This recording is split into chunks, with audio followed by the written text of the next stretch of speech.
जय हिंद, वंदे मातरम। दोस्तों, मैं नरेंद्र कुमार यादव, आपका अपना ही यूट्यूब चैनल आर्मी योद्धा स्टडी प्लेटफॉर्म पर आप सभी देश के वीर भाई भाइयों को तहे दिल से हार्दिक स्वागत एवं हार्दिक अभिनंदन करता हूं।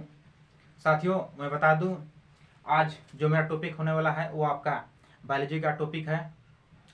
इससे बायोलॉजी से पहले जो टॉपिक मैं बताया था आपको मैं बता दिया बैक्टीरिया, वायरस, प्रोटोजोआ संबंधित जो रोग होते हैं। अब मैं ट्रिक बाय ट्रिक आपको बता दिया था और मैं बताया हूँ इससे पहले वीडियो में कि जो आर्मी, अग्निवीर, जीडी का जो एग्जाम पूछे जाते हैं या नर्सिंग स्टूडेंट या फिर टेक्निकल में किसी भी एग्जाम में कोई भी क्वेश्चन का छपा हुआ नहीं रहता है कि मेरे भाई ये आपका अग्निवीर में ही पूछेगा।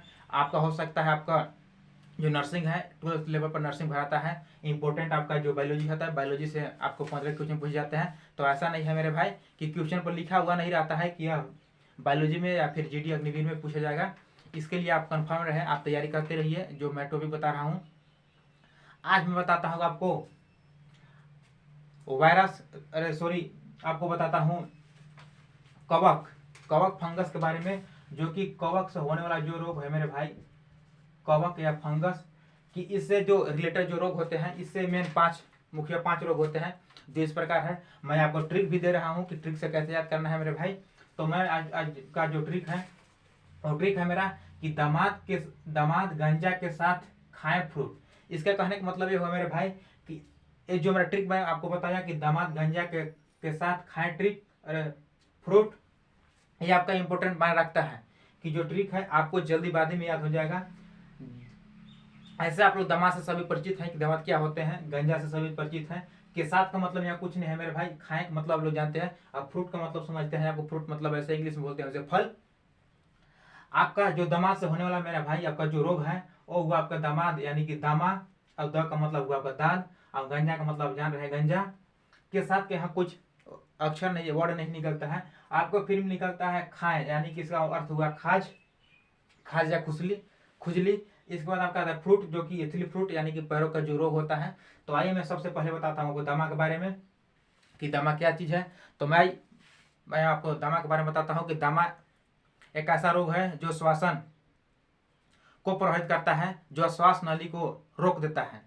मैं फिर बताता हूँ कि दमा एक ऐसा रोग है जो कि श्वसन को प्रभावित करता है। अब इस बीमारी में श्वास नलिका का जो होता है वो आपका सूजन ला देता है। इसी दामा के कारण श्वास नलिका में जो सूजन आती है, जिससे कि आपको श्वास लेने में प्रॉब्लम होता है, तो दमा के कारण ही होता है। आप कभी कभी देखे होंगे जो सारा धुआं वगैरह कचरा या किसी प्रकार से विशेष स्थान पर जाते हैं जहाँ वायुमंडलीय यानी कि हवा कमी होती है, तो आपका वहाँ सांस लेने में अधिक महत्वपूर्ण भूमिका निभाने में आता है। तो मेन इसका जो कारण है मेरे भाई वो है आपका दामा यानी कि दमा श्वास को प्रभावित करता है। इसके बाद मैंने आता है मेरे भाई दाद से आप समझते होंगे कि दाद ऐसा एक रोग है जो हमारे शरीर में या फिर आप अधिक मात्रा में काम करते रहने पर, यानी कि जो आपको पसीना है, पसीने में आपको हर समय काम करने रहते पर, या फिर आप कपड़े ओढ़े पहनते हैं, या किसी प्रकार से आप जैसे आपका हो गया गंदगी नली वगैरह या फिर तालाब वगैरह में नहाते धोते हैं या इस्तेमाल करते हैं पानी का, तो आपकी एकदम 101% है मेरे भाई संभावना कि आपको दाद होने का संभावना है। दाद ऐसे आप कपड़े चिपके हुए कपड़े पहनते हैं, यानी कि जो शर्ट पैंट होगा उससे जो आपका पसीना निकलता है मेरे भाई वो आपका दाद का एक कारण बन जाता है। और दाद आपको जांघ के मामले में जो जांघ के कुछ हिस्से में होते हैं, और आपका जो चेहरा यानी कि आपको चेहरा में कहीं भी या फिर शरीर का बॉडी में कहीं भी हो सकता है। अगर आपका पसीना रुका हुआ है, अगर आप सही सलामत स्वच्छ पानी से आपका इस्तेमाल नहीं किए, नहाया धोया नहीं, तो आपका हो सकता है ऐसा बॉडी में कहीं नहीं है कि सिर्फ आपका जांघ में होगा। अगर आपका पसीना कहीं भी है या फिर अभी नहीं नहाए स्वच्छ पानी से, तो आपका दांत होने की एकदम 100% संभावना है मेरे भाई कि आपका दांत हो जाएगा। इसके बाद मेरा आता है मेरे भाई गांजा आप लोग जानते हैं कि गांजा एक ऐसा बीमारी है जो कि गांजा पी जाने के बाद आदमी बेहोश हो जाता है। इसके लिए अनेक प्रकार से जो इलाज हैं, आप आयुर्वेदिक कर से या फिर अंग्रेजी माध्यम से दवाई कर, अनेक प्रकार का इनका इलाज है। गांजा एक शराबी प्रक्रिया है मेरे भाई। शराब में जैसे आपका आता है पान गुटखा सिगरेट दारू पीने से आपका जो अभी भारतीय समाज में सबसे बड़ा हिस्सा मेरे भाई जो हुआ है वो आपका दर्दनाक घटना, यानी कि जो भारत में अभी जो मृत्यु घाट उतर रहे हैं वो सबसे मुख्य कारण मेरे भाई है आपका गंजापन, यानी कि आपका नशा। नशा के अंतर्गत गांजा क्यों रखा जाता है मेरे भाई। आवाज जो भारत में भारतीय समाज में जो अधिकतर मात्रा में जो घटनाएं हो रही है या फिर मृत्यु हो रही है वो आपका नशा का ही देन है कि अभी जो हमारे भारत में सबसे ज़्यादा अधिक घायल व्यक्ति है या फिर मरे हुए व्यक्ति है तो आपका मेन मकसद आता है आपका नशा। इससे आपको सुरक्षित रहने के लिए मेरे भाई आपको गांजा का इस्तेमाल नहीं करना है। गांजा का मतलब गांजा भी एक नशीले पदार्थ में आता है। इसके बाद मेरा आता है मेरे भाई खाज। खाज या खुजली। कभी कभी आप देखे होंगे हमारे शरीर में अधिक अस्वच्छ पानी यानी कि गंदा पानी से आप नहाते हैं या किसी प्रकार से इस्तेमाल करते हैं। खाज और आपका जो दांत है मेरे भाई, आप जो स्क्रीन पर देख रहे हैं, खाज और दांत ये एक दूसरे से मिलते हुए हैं। ऐसा नहीं है कि दांत और खाज एक प्रकार से मिलते जुलते हैं। मैं बताया था आपको दांत में कि जो पसीने की मात्रा होता है, पसीने की मात्रा कुछ समय तक लंबे समय तक आपका शरीर में जो होता है तो वह एक दांत का रूप लेता है। जस्ट उसी प्रकार से खाज वही है कि अगर आप किसी भी प्रकार से अस्वच्छ पानी से नहाते हैं धोआते हैं तो आपका बॉडी में खुजली टाइप पर आता है। खुजली टाइप पर कुछ समय तक मेरे भाई आपको खुजलाने पर आपका खुजली सही सलामत रहता है। इसके बाद करीबन कुछ देर बाद आपको फिर उभर जाता है, फिर आपको खजलाने के लिए मन करता है। इसके बाद मेरे भाई ये जो खजली है या खाज है कुछ करीब दिन 15 साल भर 1 महीना के लिए दिखा जाता है मेरे भाई। इसके बाद आपका ठीक हो जाता है। इसके बाद फिर पुनः वापस आ जाता है। जैसे कहने का मतलब हुआ कि आपका साल 6 महीना तक आपका इलाज हुआ तो आपका सही हुआ, इसके बाद आपको पुनः आ जाता है मेरे भाई। तो ऐसे हरकत में आपको कहीं अच्छे चर्म रोग डॉक्टर से आपको दिखलाना पड़ेगा। इसके बाद मेरा आता है इथिल फुट। इथिल फुट से परिचित होंगे मेरे भाई। फुट के मतलब समझ गए कि पैर।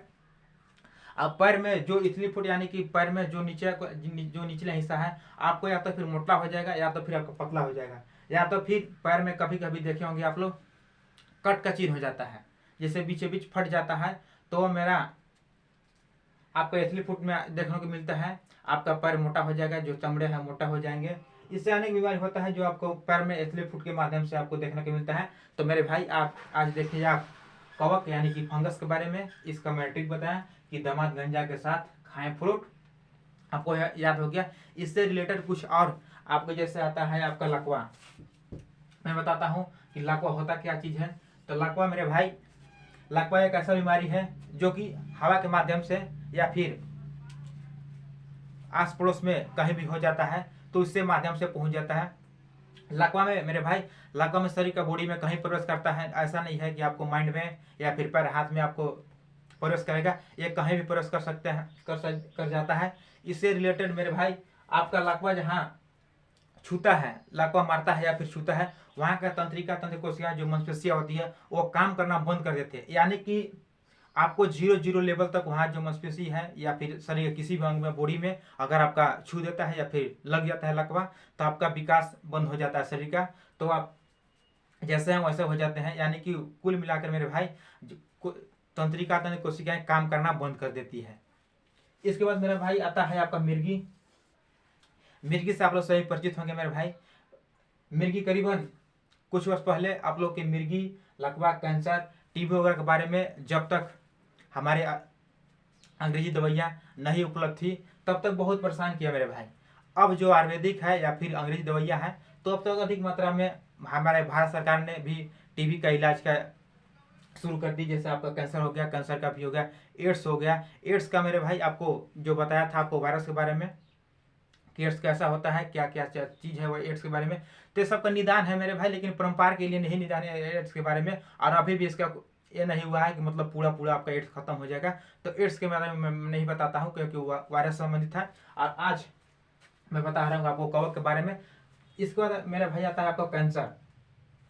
मिर्गी के बारे में समझ गया मेरे भाई कि मिर्गी होता क्या चीज़ है। कि मिर्गी अगर होने से आपका जो मुंह है, मुंह से आपका झाग निकलने लगता है या फिर पेशाब या मलमूत्र आपको अधिक मात्रा में देखने को मिलता है, अधिक मात्रा में निकलता है, तो आपका ये मिर्गी में होता है। मिर्गी एक ऐसा बीमारी है जो उपट जाता है मेरे भाई। कभी कभी आप ठीक होंगे, इसके बाद 4 महीने 6 महीने के बाद आपका फिर इलाज तो होगा, लेकिन मिर्गी का भी अभी सही सलामत इलाज नहीं है कि आपका इलाज से पूर्ण रूप से आप सही हो सकते हैं। मिर्गी के बारे में आप समझ गए। इसके बाद मैं बताता हूँ आपको कैंसर के बारे में। कैंसर क्या चीज़ है? तो कैंसर एक ऐसा चीज़ है मेरे भाई कि जो मैं बताया था आपको, गांजा एक कैंसर का रूप ले लेता है। जैसे आप गांजा, नशीले पदार्थ, गांजा हो गया, आपका दारू हो गया, आपका एल्कोहल, गुटखे, पानी अधिक मात्रा में आपका सेवन करने से या फिर अधिक मात्रा में गुटखा खाने से, जिन व्यक्तियों को अधिक मात्रा में गुटखा खाते हैं, आपको देखे होंगे मुंह के अंदर जो दांत होते हैं, दांत के अंदर जो काले काले पड़ जाते हैं, या फिर ये जो मुहासे होते हैं, अधिक मात्रा में कैंसर हो जाता है। कैंसर का मतलब मेरे भाई हुआ कि अगर कहीं आपका घाव भी है तो एक बड़ा कैंसर का रूप ले लेता है। कैंसर का मतलब शरीर में, ये भी शरीर के बॉडी में कहीं भी कैंसर हो सकता है। इसके लिए आपको बचाव के लिए अधिक मात्रा में जो है इंपॉर्टेंट इसका मेरे भाई बात वो आपका है नशीले पदार्थ, यानी कि गुटखा, पान, सिगरेट आपको कम मात्रा में उपयोग करना है। अगर कर भी रहे होंगे तो कोई दिक्कत नहीं है, करने से कोई दिक्कत नहीं है, लेकिन उसका नशे नहीं लगाना चाहिए। जैसे आप किसी किसी चीज़ होता है जो आप उसे पकड़ लेते हैं, उसे छोड़ते नहीं है, ऐसा कुछ नहीं है। आप पीजिए, खाइए, पीजिए, कोई दिक्कत नहीं है, लेकिन कम से कम आपको कंट्रोल में रहना है। तो आज देखिए मेरे भाई, आज मैंने आपको बताया कवक के बारे में।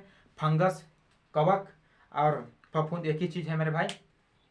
मिलते हैं नेक्स्ट वीडियो के साथ, तब तक आज के लिए धन्यवाद। अगर वीडियो अच्छा लगे मेरे भाई तो चैनल को सब्सक्राइब करें, लाइक करें, शेयर करें और अपने दोस्तों के साथ दूर दूर तक शेयर करें, ताकि आर्मी योद्धा स्टडी के प्लेटफॉर्म पर सभी वीर भाइयों का हार्दिक स्वागत है। हार्दिक अभिनंदन हर समय रहता है और हमारी टीम जो है वो 24 घंटा लगातार आपकी मेहनत करने में लगी है। वीडियो खत्म होने के बाद मेरे भाई एक लाइक ठोकिए, कमेंट लिखिए, सब्सक्राइब किए। जय हिंद, जय भारत।